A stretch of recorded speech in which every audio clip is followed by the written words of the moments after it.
אם בן אדם לוקח גור שהוא רגיל לעשות צרכים רק על פדים, איך להרגיל אותו לטיולים, שלא יעשה צרכים בבית בכלל? בזה גם הכלוב עוזר לנו. זה נקרא ניהול סביבתי של הבית. פשוט מעיפים את הפדים. ממש לוקחים את הפדים לפח, אוקיי? מביאים את הכלוב אילוף, מגיעים את הכלב לכלוב אילוף. כרגע, כל עוד הוא לא מורגל, כמובן בצורה הכי חיובית שיש לכלוב, חייב בלבד, הולכים בקצב שלו. עדיף שהוא יעשה פיפי על הרצפה. לא על הפדים, כי עוד פעם אנחנו נרגיל אותו לעשות על משטחים רכים. אם יש שולית על הרצפה. אם תפסת על חם, לא אסור, ישר לתפוס את הכלב ולצאת איתו החוצה.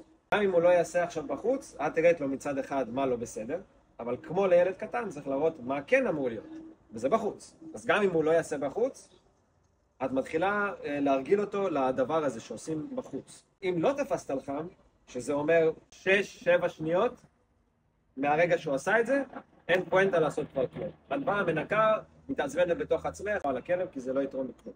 לתת לו את הזמן שלו, גם אם זה ייקח שבוע, שבועיים, 3 חודש, אין מה לעשות. כשאנשים הם מביאים גור, הם צריכים לדעת שהם לוקחים על עצמם הרבה מאוד אחריות. אין מה לעשות. אתם לא עומדים באחריות, באמת, תמסרו את הכלב, הכל בסדר. אולי זה לא בשבילכם.